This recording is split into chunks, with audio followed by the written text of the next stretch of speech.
Oh, kita nyo? Ayan. Papakulong nila si Inday Sara. Tingnan mo si Suarez, oh. Ayan, oh. Yung panot na yan. Oh, nakita nyo? Ka-stiff neck. Nandiyan dyan na si Inday Sara sa tabi niya. Ang dami-dami sinasabi nito kay Inday Sara. Ang dami-dami sinasabi nito sa mga Duterte. Nung nandiyan dyan na yung mga Duterte, oh, tingnan mo, anong galawan niya. Sige, pakita natin para alam nyo. Oh, ayan, oh. Oh, papunta si Inday Sara. Ganyang katapang si Inday Sara. Ako lalapit sa inyo. Ganyang kalaki ang betlog ni Inday Sara. Ako ang lalapit sa inyo. Patawag kayo ng patawag sa akin dito. Ako mag-o-opisina dyan. Patawag kayo ng patawag sa akin sa Congress. Ako ang titira ako dyan. Tal, gusto nyo ako nandiyan dyan, di ba? O ano nangyari nung pupunta na si Inday Sara? Pinatayan ng ilaw. Pinatayan ng aircon. Puta, lahat na lang. Tapos, inilipat yung si Lopez, ililipat sa koreksyonal. Kasi ayaw nila nandiyan dyan si Inday. Akala ko ba ang tatapang nyo? Akala ko ba hanap kayo ng hanap kay Inday? Gusto nang tumira ni Inday sa Kongreso para hindi nyo na siya hanapin. Ano nangyari? Bakit para kayong may mga lagnat? Tinan mo si Suarez. Tinan mo tsura ni Suarez. Alam mo, natuklaw ng ahas. Ganyan yung teacher mo eh. Na nag-iikot, hinahanap kung may assignment ka. Puta, pag wala kang assignment, ganyan ka. Hindi ka lilingon. O, tinan nyo. O, ni hindi man lumingon.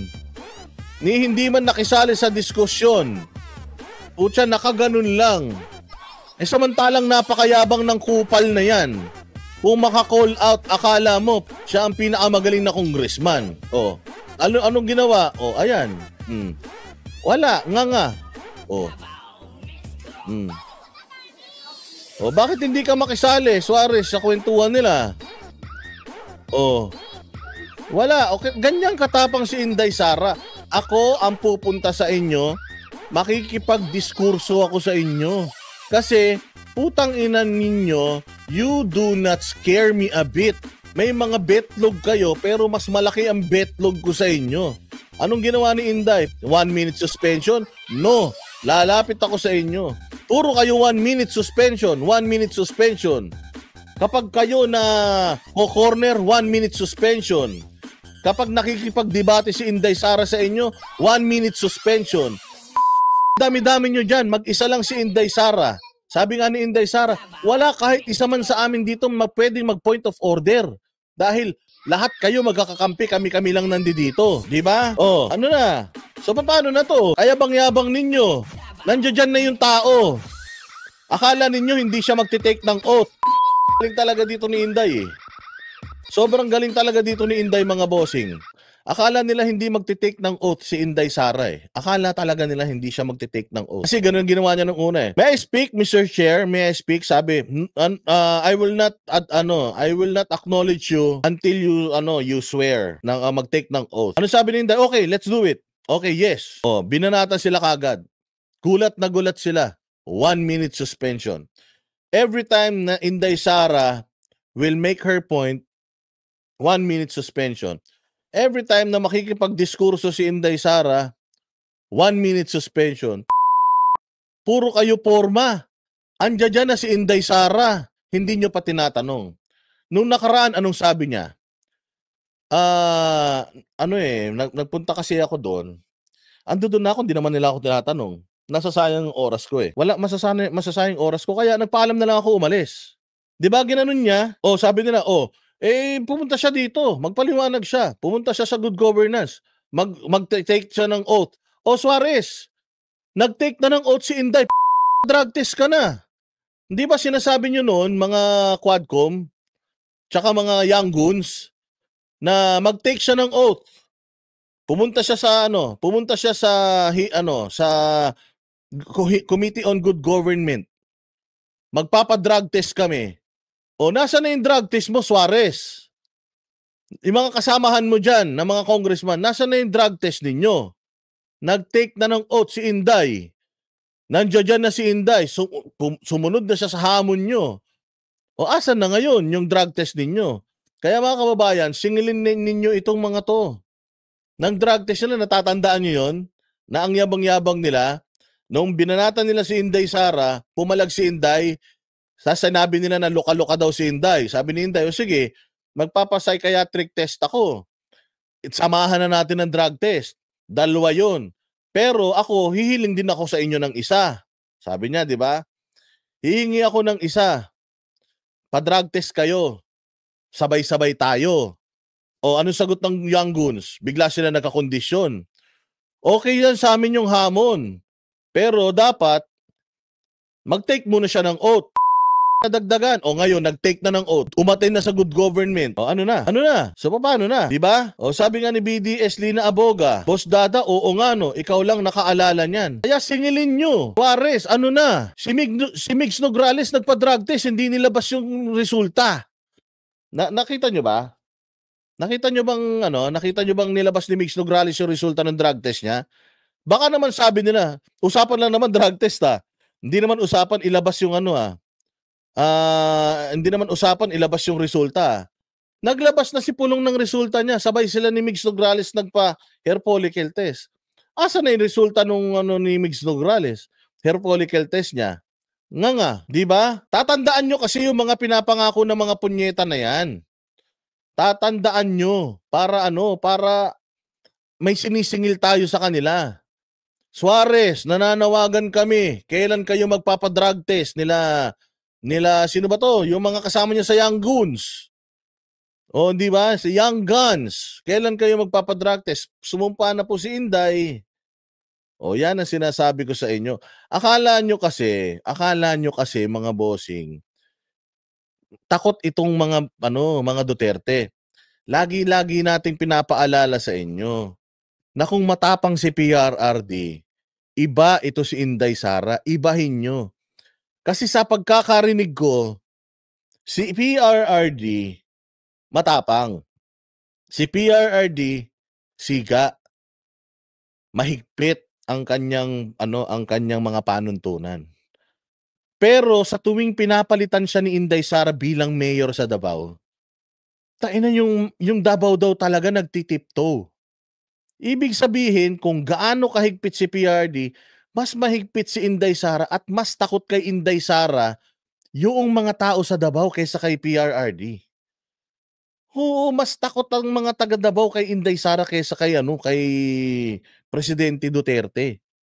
Kahit si Presidente Duterte, sinasabi niya yan, na even siya takot kay Inday. Even yung mga kapatid, takot kay Inday.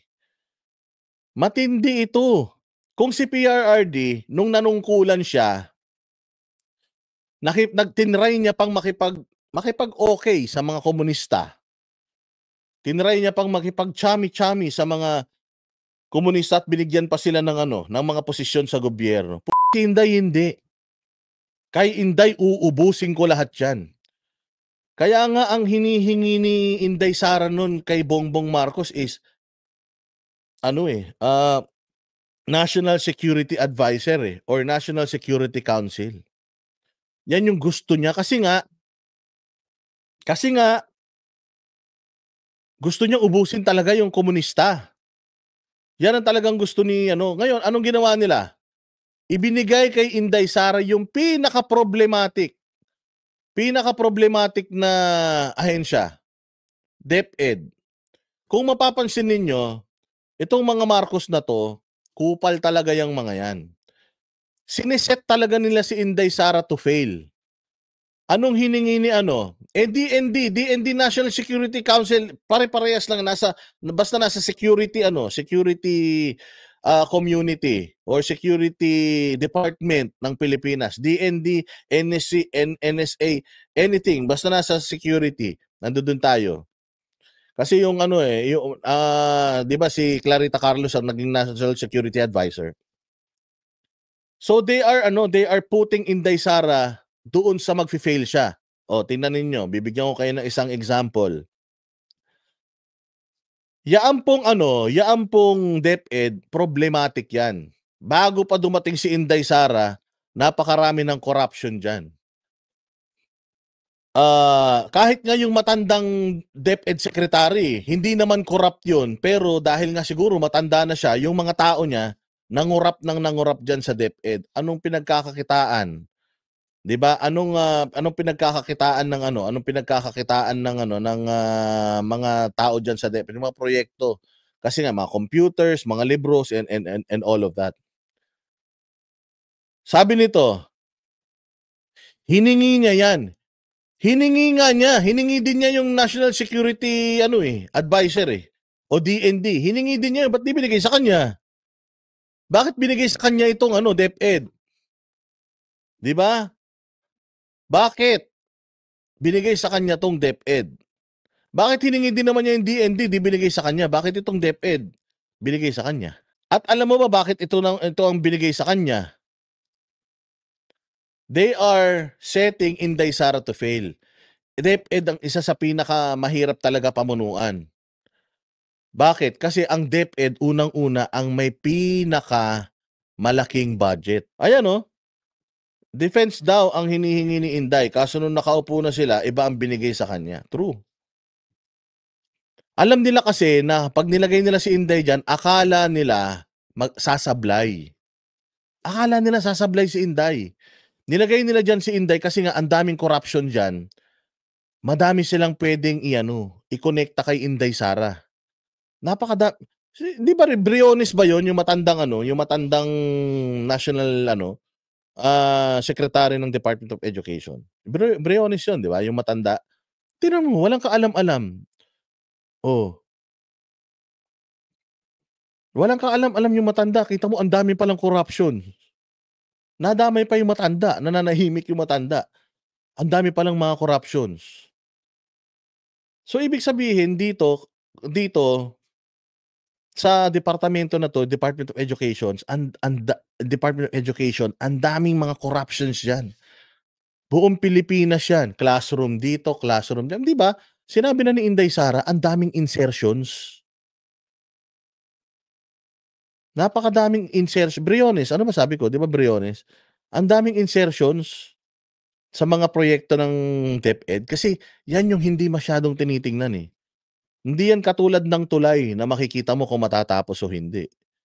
Hindi 'yan katulad ng mga kalsada na makikita mo kung merong mga bakal yung kanilang mga kalsada or wala. Hindi 'yan katulad ng flood control system na saka mo lang malalaman kung effective or hindi kapagka bumaha na, 'di ba? So gano'n 'yan. O tingnan mo ano pang ginagawa nila, binigyan nila ng pera si Inday Sara ng late na, 'di ba? Binigyan nila si Inday Sara ng pera ng late na. Ganito kasi paliwanag nila diyan, eh. Bakit mo ba gusto ng DND? Hindi kasi gusto ko talagang ubusin na 'tong NPA, eh. Gano'n ba? Dito ka na lang sa DepEd. Puwede ka rin namang puwede ka rin namang kung gusto mong trabahuhin yung mga komunista, puwede ka naman dito, puwede ka naman dito sa DepEd. Tapos pigilan mo yung pagre-recruit ng mga ng mga komunista. Oo, hingi kang confidential funds. Puwede 'yan, kasi lahat naman ng ahensya ng gobyerno merong confidential funds, eh. Confidential funds nga 'yan, eh. So, puwede mong gamitin yung confidential funds para diyan. 'Di ba, gano'n 'yun, eh. O sige. So, ginawa ni Inday, gano'n ginawa niya. Hinarang niya yung recruitment sa pre-recruitment ang elementary at high school para hindi na ma-recruit sa kolehiyo at maging mga rebelde. So, sige, tanggapin ko na 'yan, okey din naman, at least makakatulong pa rin naman ako sa insurhensya, ayaw nilang ibigay sa'kin DND. Kasi nga alam nila yung Department of Education problematic. Coming from pandemic, pababalikin mo yung mga estudyante sa eskuwela ng sarap-sarap na ng buhay ng mga estudyante? Hindi nila kayang gawin yun. Isa lang ang nag-enforce nun, si Inday Sara. Natatandaan ninyo nung pinababalik na tayo lahat sa eskuwela, pinababalik na tayo lahat sa trabaho, ang dami nating reklamo. As in, reklamo tayo ng reklamo kasi ayaw natin sa pagbabago. Anong ginawa ni Inday? Hindi, kailangan 100% pumalik na sa eskwelahan. Tanggalin natin yung mga obstruction, yung mga distractions sa pisara. Kailangan diyan sa pisara, nakalagay diyan yung mga aralin lang. Wala ng mga picture-picture. Wala silang nagawa. Gulat na gulat sila. Naging effective si Inday Sara. Ang matindi nun, naging number 1 ang DepEd sa lahat ng mga departamento, naging number 1 siya sa mga nagtatrabaho. At yung secretary, which is Inday Sara, ang pinaka mataas ang grado sa lahat ng mga secretary sa buong Pilipinas, sa gobyerno ng Pilipinas. Akala nila, pag nilagay nila si Inday Sara doon, hindi niya kayang patinuin yung DepEd. Pero habang nandoon si Inday Sara, yung mga dating nakaugalian sa DepEd na pagnanakaw, ginagawa pa din nila. Yun yung hindi kinaya ni Inday. Hindi na kinaya ni Inday yung mga pagnanakaw nila doon kasi pati siya ginagamit na eh. Tama? O, diyan ka sa DepEd. Makakatulong ka rin dyan sa insurhensya. Gamitin mo yung confidential funds mo dyan. O, ginawa naman ni Inday. Ano pa ginawa nila? O, ito pera, 125 million. Matatapos na December. Gastusin mo na lahat yan. Ilagay mo na sa confidential funds mo yan. Gastusin mo na lahat yan. O, ano nangyari? Ginastos ni Inday. O, lahat yun patibong. Lahat yun patibong. Ang daming ahensya ng gobyerno may confidential funds din. Pero ang hinihiring, DepEd. Budget ng DepEd at saka budget ng OVP. Na itinanim nila kay Inday Sara, itinanim nila yung 125 million na pera kay Inday Sara, matatapos na yung taon, hindi na pwedeng gastusin ng January. Kung saan, di ba? Saan pinadadaan yung mga insertions. Ayun sabi nga ni Defenders of the Sun 19 billion ang insertion. Totoo, inilabas niya yan eh. Merong 19 billion insertion para sa pagpapagawa ng classroom. Hinahanapan ako ni Franz Castro kung nasan na nung ako daw ang naging DepEd Secretary, wala daw naman nagawang mga classroom. In-expose ko na sa inyo kung bakit walang nagawang classroom. In-expose ko, hindi nyo naman pinakinggan. Anong sabi ko sa exposure ko? Sa expose pala, 19 billion ang insertion. Nasita ng Senado. Pagsita ng Senado, kunyari pinag-aralan, kalaunan, natuloy pa din. Sabi nito, OVP ang isa lang sa mga hindi nakapag-liquidate. Hindi sa hindi nag-liquidate ang OVP. Kaya lang, meron silang kailangang i-reconcile, may kulang. Nagsabi na nga ang COA walang pananagutan ng OVP. Walang pananagutan yung opisina. COA na nagsabi. Nag-liquidate ang OVP, nagbigay sila ng mga papeles kung saan nila ginastos yung pera, confidential nga eh. Merong way ng tawag diyan, liliquidate ng confidential funds. Clear ang OVP. Kaya merong notice of disallowances, meron lang mga discrepancies na kailangang sagutin ng OVP until February. Yun nga yung lagi sinasabi ni Marcoleta, hindi lang naman OVP ang merong notice of disallowances. Lahat halos ang daming mga taga-gobyerno ang may mga notice of disallowance. Bakit si Inday lang ang hinihiring? May COA. COA dapat ang nag-iimbestiga, COA ang sinasagot ng OVP. Yun yung sinasabi ni Marcoleta na pabayaan natin na gawin ng COA yung trabaho nila. Bakit tayo nag-hearing? Hindi pa naman tapos yung COA sa kanilang ginagawa. Kaya nga nag-send ng letter si Lopez na wag muna kayo mag-send ng info sa Congress kasi nga we are still reconciling sa part natin. We are still answering. Hindi pa tapos. 'Di ba? That's the point. Yun yung point na hindi nila makuha. Anong pinipick up nila? Sinabi dito ni Inday Sara, maraming ninakaw. Sinabi ni PRD, maraming ninakaw. Anong pinipick up nila? Yung panawagan ni PRD sa sundalo. Yung death threat, di umano ni Inday Sara. Yun lang ang nakikita nila.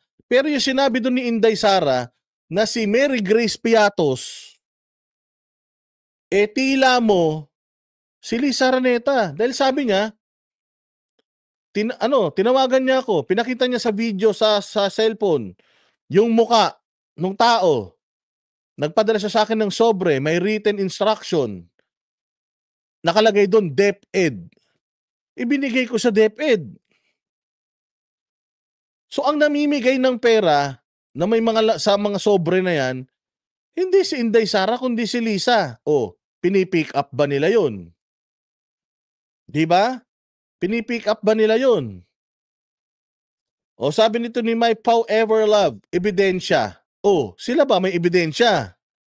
Ano ebidensya nila laban kay Inday na nangurakot siya? Wala. Fishing expedition yung ginagawa ng Congress. Wala silang ebidensya. Hindi naman sinasabi ng COA na nagnakaw si Inday, pero iniimbestigahan nila at pinalalabas nila na parang nagnakaw si Inday. Tama o mali? So kung naghahanap kayo ng ebidensya, maghanap tayo ng ebidensya sa lahat. Kung hinahanapan nyo ng ebidensya si Inday, hanapan natin ng ebidensya lahat. Hindi lang naman si Inday ang may notice of disallowances eh. Madami. Sabi ko nga sa iyo, yung si Gwen Garcia ng Cebu, tingnan ninyo kung gaano kalaki yung notice of disallowances niyan.